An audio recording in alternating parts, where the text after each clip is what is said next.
I will say that one of the more frustrating aspects of trying to do better and be better and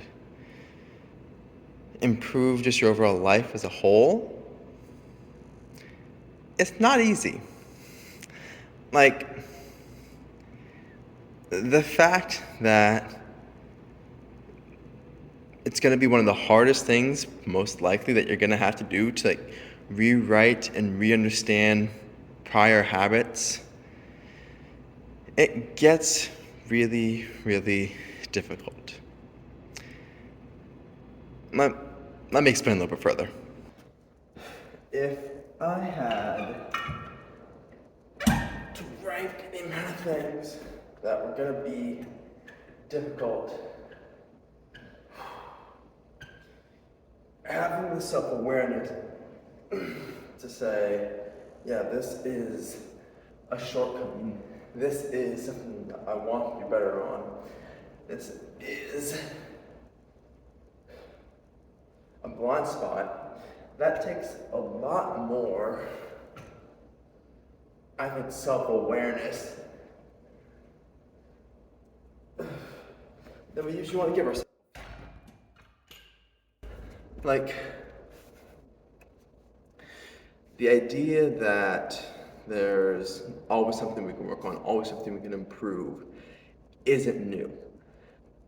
But it's still difficult to, I think, come to terms with, especially when, for a lot of it, there's never like an end to it. There's never like a point where you can say you're done.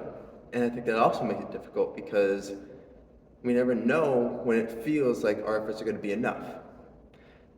So the thing that I realize about that is that it's not just about being enough. It's about enjoying the process of the change, much like people enjoy the process of the gym.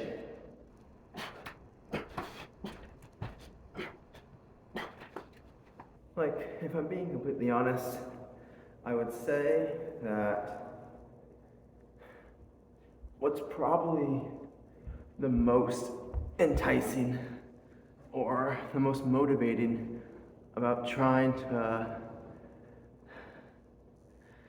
again take this kind of ownership of your life and recognize that you have a lot more to work on is that you have to enjoy the process of overcoming your bad habits, overcoming what are the kind of pitfalls of your learned experience or your habits. Because for the longest time, that's what I struggled with.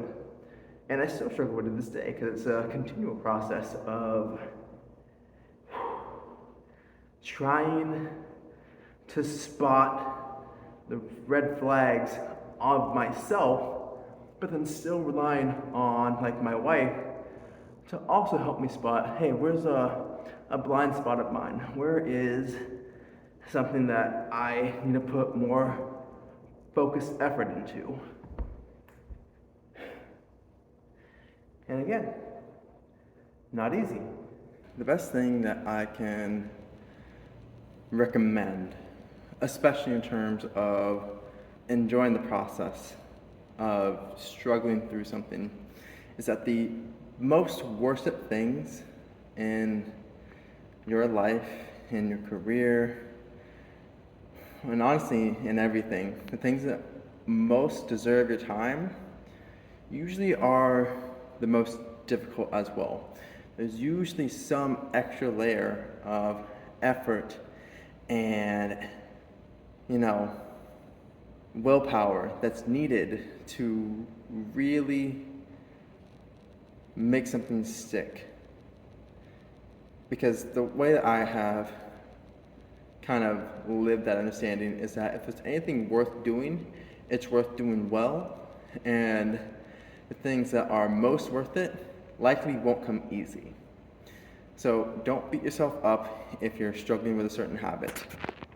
Don't let yourself get discouraged if you are finding it hard to really make progress. You might be taking 5 steps forward and 2 steps back at times, but the goal is to be making progress in the right direction, in the direction that is meaningful to you and to those around you. So enjoy the process, embrace what's difficult, because what's worth doing is often difficult. And don't get discouraged, because it's all really part of the process. But with that, keep everything simple, have an amazing day, you amazing people, and I'll see you all next time. Go out there, do great things.